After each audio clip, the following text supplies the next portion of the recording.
মহাভারতের সই মহারণের ময়দানে যখন মহাধনুর্ধার অর্জুন কাঁপতে শুরু করল, সামনের শিবিরের আত্মীয়, বন্ধুবান্ধব আর গুরুজনদের দেখে তার অন্তর থেকে সাহস সরে গেল।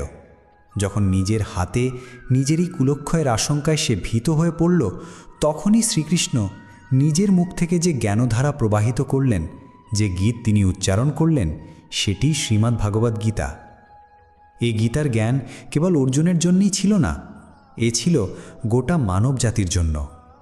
কারণ গীতার শিক্ষা হল অন্যায় ও অসতের বিরুদ্ধে সত্য ও ধর্মের পথে জীবনযাপনের এক মহান পথনির্দেশ। এই গীতা হল এমন এক অমর শাস্ত্র যার পদচিহ্ন অনুসরণ করা প্রতিটি মানুষের উচিত।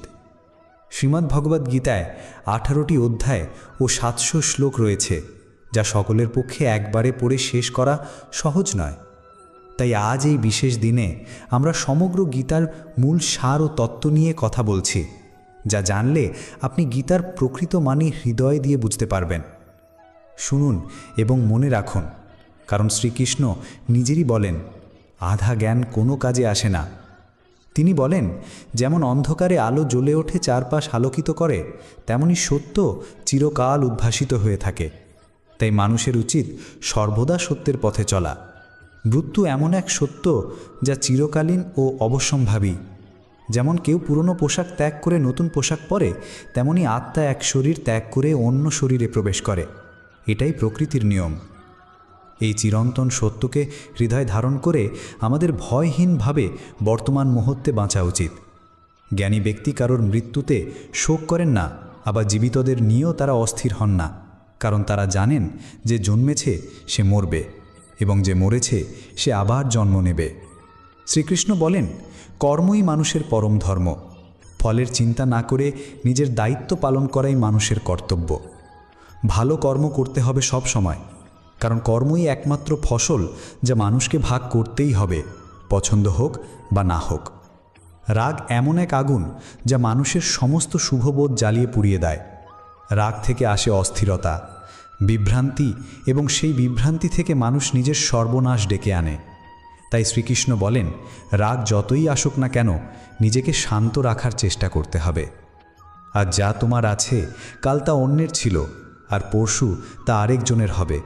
তুমি এই পৃথিবীতে খালি হাতে এসেছো এবং খালি হাতেই ফিরে যাবে, এই সত্য ভুলে যেও না। মন বড় চঞ্চল, বায়ুর মতো। মনই মানুষকে কামনা বাসনার দিকে টানে, আর সেই কামনাই তাকে বিপথে চালিত করে। তাই যিনি মনকে নিয়ন্ত্রণ করতে পারেন, তিনিই আসল বিজয়ী। মন নিয়ন্ত্রিত হলে মনোবল দৃঢ় হয়, লক্ষ্য স্থির হয়, কর্মে সফলতা আসে। যার মন বসে সে মিথ্যে আশা, ভয় ও অস্থিরতা থেকে মুক্ত হয়, আর যার মন বসে নয় সেই নিজের সবচেয়ে বড় শত্রু। শ্রীকৃষ্ণ বলেন, যে সবসময় সন্দেহ করে সে কখনো শান্তি পায় না। অতিরিক্ত সন্দেহ সম্পর্ককে শেষ করে দেয়। তাই বিশ্বাস রাখা শেখো। আত্মা জন্মায় না, আত্মা মরে না। আত্মা চিরন্তন, অজর, অবিনাশী। আত্মাকে কোনো অস্ত্র আঘাত করতে পারে না। আগুন তাকে পোড়াতে পারে না, জল তাকে ভিজাতে পারে না, বায়ু তাকে শুকিয়ে ফেলতে পারে না। তবুও যদি কেউ আত্মাকে জন্ম মৃত্যুর ধারায় আবদ্ধ ভাবে, তবুও শোকের কিছু নেই। জন্ম নিলে মৃত্যু নিশ্চিত, আর মৃত্যু হলে পুনর্জন্মও নিশ্চিত। ক্ষত্রিয়ের ধর্মই হলো ধর্মক্ষেত্রে দাঁড়িয়ে যুদ্ধ করা। এই যুদ্ধই হলো তার কল্যাণের পথ। তাই ধর্মের পক্ষে দাঁড়িয়ে যুদ্ধ করো, ভয় করো না। যদি তুমি যুদ্ধ না করো, তাহলে তুমি নিজের ধর্ম আর সম্মান হারাবে এবং চিরকাল পাপের ভাগী হবে। তখন তোমার অপমানের গল্প যুগে যুগে মানুষ বলবে, এবং সম্মান হারানো মৃত্যু থেকেও যন্ত্রণাদায়ক। এই যুদ্ধে তুমি যদি প্রাণ দাও, স্বর্গ লাভ করবে। যদি বিজয় পাও, রাজ্য ভোগ করবে। তাই সুখ দুঃখ, জয় পরাজয়, লাভ ক্ষতি সমানভাবে গ্রহণ করে তোমার ধর্মজ্ঞ কর্তব্য পালন করো। এই জগতের সব কাজই ঈশ্বরের রূপ, তাই কোনো কাজই তুচ্ছ নয়। যে কাজ নিষ্কামভাবে, অর্থাৎ ফলের প্রতি লাভ ছাড়াই করা হয়, সেই কাজই পুজো হয়ে দাঁড়ায়। শ্রীকৃষ্ণ বলেন, কর্মযোগ এমন এক পথ যার মাধ্যমে মানুষ আত্মার সঙ্গে, পরমেশ্বরের সঙ্গে মিলন লাভ করে। এই কর্মযোগ আমাদের জ্ঞান জাগ্রত করে, যা আমাদের জীবনের উদ্দেশ্য ও মৃত্যু পরবর্তী গন্তব্য বুঝতে সাহায্য করে। যিনি ফলের আশা না রেখে কেবল কর্তব্য বোধ থেকে কাজ করেন, তিনিই প্রকৃত কর্মযোগী। তিনি শুধু দেন, বিনিময় কিছু চান না। এই দাতার মনোভাবই তাকে সকল কষ্ট থেকে মুক্ত করে। কর্মের ফলের প্রতি আসক্তি মানুষকে পুনর্জন্মে আবদ্ধ করে, কিন্তু কর্মযোগী সে বাঁধন ছিন্ন করে মুক্তি পায়। এই কর্মযোগের কোনো ক্ষয় নেই। আজ যে সাধনা তুমি করছো, তার ফল আগামী জন্মেও তোমাকে পথ দেখাবে। কোনো কর্ম ফলহীন, নিঃস্বার্থ কাজ ব্যর্থ হয় না। একাগ্র চেতন ব্যক্তি এক সিদ্ধান্তে অটুট থাকে, কিন্তু অস্থির মন মানুষের সিদ্ধান্ত ভঙ্গুর করে দেয়। এই অস্থিরতা থেকেই বিভ্রান্তি ও বিপথে যাবার সূচনা হয়। তাই চেতনাকে স্থির করো, মনকে প্রশান্ত করো এবং সঠিক সিদ্ধান্তে অবিচল থাকো। যে শুধু ভোগে লিপ্ত, যে শুধু স্বর্গের আশায় কর্ম করে, যে শুধু ফল চায়, তার জন্যে কর্ম হয় স্বার্থের হাতিয়ার।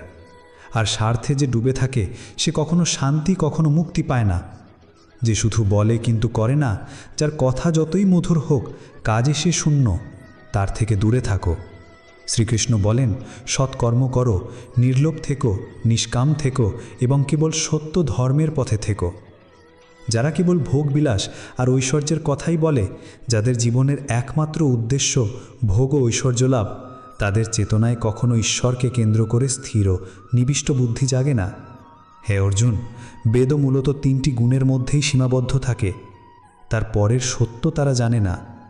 সেই সীমার পরেই শুরু হয় কর্মযোগ। শ্রী ভগবান বলেন, তোমার করণীয় কেবল কর্ম, ফলের অধিকার তোমার নয়। কাজেই ফলের জন্য করো না। তবে এটাও নয় যে কর্ম না করেই বসে থাকবে। নিজের কর্তব্য কাজ করো, কিন্তু ফলের প্রতি কোনো আসক্তি রেখো না। যেমন একবার বিশাল জলাধার পেলে ছোট পুকুরের প্রয়োজন থাকে না, তেমনি যে ব্যক্তি ব্রহ্মতত্ত্ব বুঝে গেছে, তার কাছে বেদের আর কোনো প্রয়োজন পড়ে না। হে ধনঞ্জয়, তুমি সিদ্ধি অসিদ্ধির প্রতি সমভাব রেখে ফলের প্রতি নিরাসক্ত থেকে যোগের মধ্যে অবিচল হয়ে কেবল তোমার কর্তব্য কর্ম করো। কারণ কামনা সহিত কর্ম বুদ্ধিযোগের তুলনায় অত্যন্ত নিম্ন স্তরের।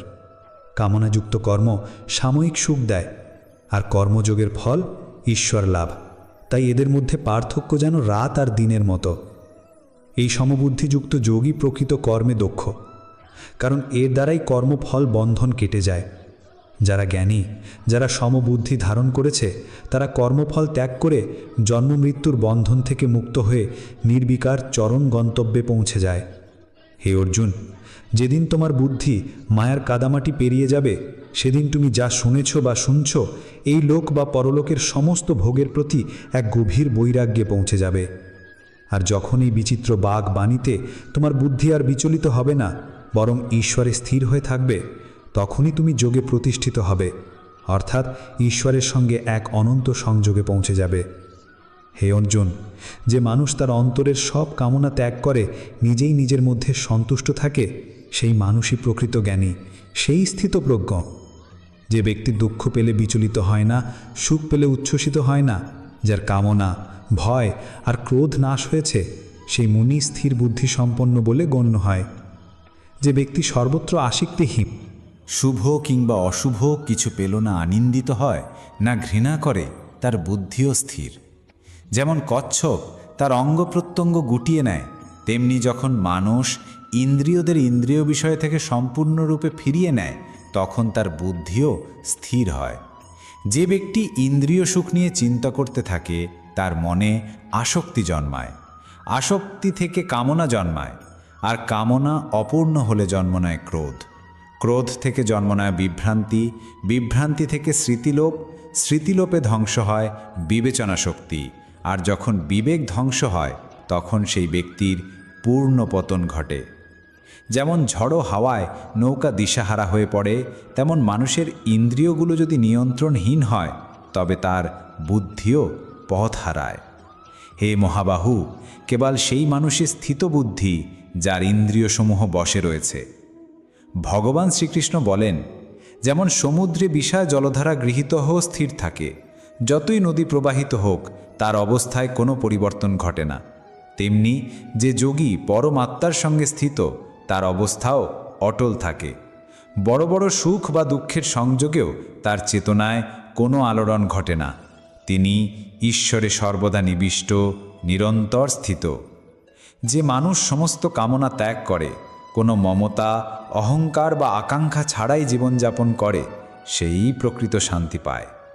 শ্রেষ্ঠ মানুষ যা কিছু করে, সাধারণ মানুষও তার অনুকরণ করে। তাই সদাচারীর উচিত সর্বদা উত্তম পথ দেখানো। হে অর্জুন, 3টি লোকেই আমার কিছু করণীয় নেই, কিছু পাওয়ারও নেই, তবু আমি কর্ম করে যাই, কারণ মানুষ আমার পথ অনুসরণ করে। যদি আমি নিজে কর্ম না করি, তাহলে সমস্ত সমাজ ভ্রষ্ট হয়ে যাবে, ধর্মের ক্ষয় হবে এবং প্রজাদের ধ্বংসের কারণ আমি নিজেই হব। যারা জ্ঞানী, যারা ঈশ্বর সত্য উপলব্ধি করেছেন, তাদের দায়িত্ব তারা যেন এমনভাবে কাজ করেন যাতে অন্যদের মনে কর্মবিমুখতা না জন্মে। তাদের আচার, তাদের জীবনই হোক কর্মের প্রেরণার উৎস।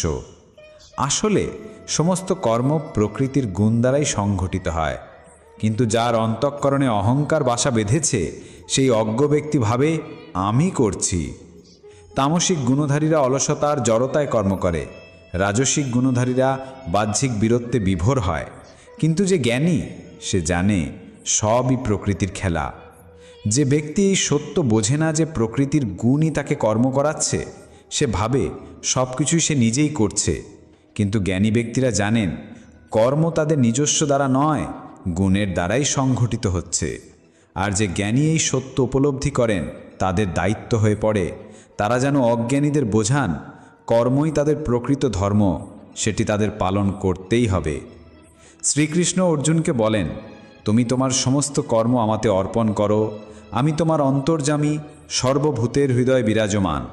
যে মানুষ কোনো দোষ দৃষ্টি না রেখে এবং পূর্ণ শ্রদ্ধা ভরে আমার এই মত অনুসরণ করে, সে সকল কর্ম থেকে মুক্ত হয়ে আমার চরণে স্থান পায়। কিন্তু যারা আমার এই মতকে অস্বীকার করে, আমার কথার মধ্যে ত্রুটি খোঁজে, তারা বিভ্রান্ত এবং ধ্বংসের পথে এগোয়। তাদেরকে তেমনই যেন। যা ঘটেছে তা ভালোর জন্যই ঘটেছে, যা ঘটছে তাও ভালোই ঘটছে, আর যা ঘটবে তাও ভালোই ঘটবে। অতীতের জন্য অনুশোচনা করো না, ভবিষ্যতের দুশ্চিন্তায় ভেঙে পড়ো না। বর্তমানই তো চলমান বাস্তব। কি হারালে তুমি কাঁদছ? তুমি তা কিছু সঙ্গে আনোনি, কিছু সৃষ্টি করনি, কিছু তোমার ছিল না। তাহলে কি হারালে? তুমি খালি হাতেই পৃথিবীতে এসেছিলে, খালি হাতেই বিদায় নেবে। যা কিছু তুমি নিয়েছ, এই পৃথিবী থেকেই নিয়েছ। যা কিছু তুমি দিয়েছ, এই পৃথিবীকেই দিয়েছ। আজ যা তোমার, কাল তা অন্য কারো ছিল, পরশু আবার অন্য কারো হবে। তুমি যাকে মমতা ভাবছ, সেটাই দুঃখের মূল। এই জগতে পরিবর্তনই চরম সত্য। যাকে তুমি মৃত্যু বলো, সেটাই তো জীবনের এক রূপান্তর। এক মুহূর্তে তুমি রাজাধিরাজ, পর মুহূর্তেই তুমি নিঃস্ব। মমত্বকার, বড় ছোট কে, আপন পর এই বিভেদবোধ মন থেকে মুছে ফেলো, তাহলেই তুমি সকলের এবং সকলেই তোমার।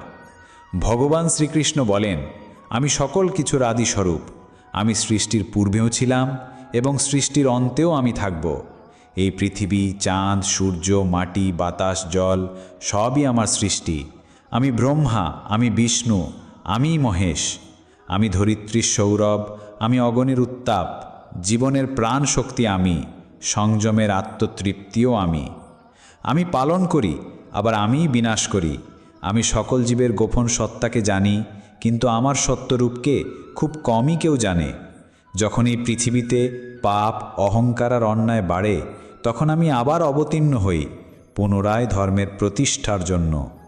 দেহের সৌন্দর্য মনকে টানে, কিন্তু চরিত্রের সৌন্দর্য হৃদয়কে। তাই মানুষের স্বভাব সবসময় কোমল ও নির্মল হওয়া উচিত। কে কি করছে, কিভাবে করছে, কেন করছে, এই সব কিছুর থেকে যত দূরে থাকবে, তত বেশি শান্ত থাকবে। মানুষ তার হৃদয় থেকে যা দিতে পারে, তা সে হাত দিয়েও দিতে পারে না, এবং নীরব থেকে যা বলতে পারে, তা ভাষা দিয়েও বলা যায় না। কোনো ব্যক্তি ভাগ বা সময়ের আগে কিছুই পায় না, কিন্তু তা পেতে সদা প্রচেষ্টাশীল থাকা কর্তব্য। ভগবান বলেন, যার মধ্যে জ্ঞানের অভাব আছে এবং যিনি ঈশ্বরে শ্রদ্ধাশীল নন, তিনি কখনো সুখ বা সাফল্য লাভ করতে পারেন না। মানুষের দুঃখের মূল কারণ তার মোহ। সে যত মোহে পড়বে, তত কষ্টই সে পাবে। খুব আনন্দ বা গভীর দুঃখের মুহূর্তে সিদ্ধান্ত নেওয়া উচিত নয়, কারণ তখন বিবেচনার শক্তি ক্ষীণ হয়ে যায়। ভগবদ্গীতার মূল উদ্দেশ্য মানব কল্যাণ, তাই মানুষ যেন নিজের কর্তব্য পালনের সময় মানবতার মঙ্গলকে প্রাধান্য দেয়। হে অর্জুন, যে ব্যক্তি আমার পরম জন্ম ও কর্মকে সত্যরূপে বোঝে, সে শরীর ত্যাগের পর আর জন্মগ্রহণ করে না, সে আমার পরম ধামে স্থান পায়। যে সমস্ত কামনা ত্যাগ করে আমি ও আমার ধারণা থেকে মুক্ত হয়ে যায়, সে চরম শান্তির অধিকারী হয়। ঈশ্বর আমাদের যা দিয়েছেন তাই যথেষ্ট, এটাই চূড়ান্ত সত্য। সংযম, সদাচার, হিত ও সেবা, এই গুণগুলো সৎসঙ্গ ছাড়া আসে না। ঈশ্বরের কাছে করা প্রার্থনা যদি পরিস্থিতি নাও বদলায়, অন্তত মানুষের চরিত্র বদলায়। শ্রীকৃষ্ণ বলেন, মানুষকে সদা পাপ থেকে নিজেকে রক্ষা করা উচিত। কেউ যদি পাপ কর্ম করে তাকে তার ফল ভোগ করতেই হবে। যেমন একটি বাছুর হাজার গরুর ভিড়েও নিজের মাকে খুঁজে নেয়, তেমনি পাপ বা পুণ্যের ফল যে করুক তাকে একদিন ঠিকই খুঁজে নেয়। মাধব বলেন, তুমি যদি কোনো প্রাণীকে কষ্ট দাও তবে আমাকে সুখে দেখবে, তা কখনো সম্ভব নয়, কারণ আমি তো সেই ক্ষুদ্র প্রাণীতেও বিরাজমান। সে যদি কষ্ট পায় আমিও পাছার হই। তাই কারো কষ্টের বিনিময়ে তোমার ঈশ্বর সেবা, সেটি কেবল ভ্রান্ত ধারণা। ভগবান বলেন, যে ব্যক্তি আমাকে পরম প্রেম করে, এই গীতা শাস্ত্রের এই পরম রহস্য ভক্তদের মধ্যে প্রচার করে, সে আমাকে অবশ্যই লাভ করে। এমন প্রিয় কার্য মানুষের মধ্যে কেউ করেনি, করছেও না, ভবিষ্যতে তার সমতুল্য কেউ হবে না। এমনকি যে ব্যক্তি নিষ্কলঙ্ক শ্রদ্ধা সহকারে এই গীতাশাস্ত্র শ্রবণ করে, সেও সমস্ত পাপ থেকে মুক্ত হয়ে আমার চরণে স্থান পায়। বন্ধুরা, যদি এই উপলব্ধি তোমার হৃদয়ে আলো ছড়ায়, তাহলে মনে মনে বলো, জয় শ্রী রাধে কৃষ্ণ।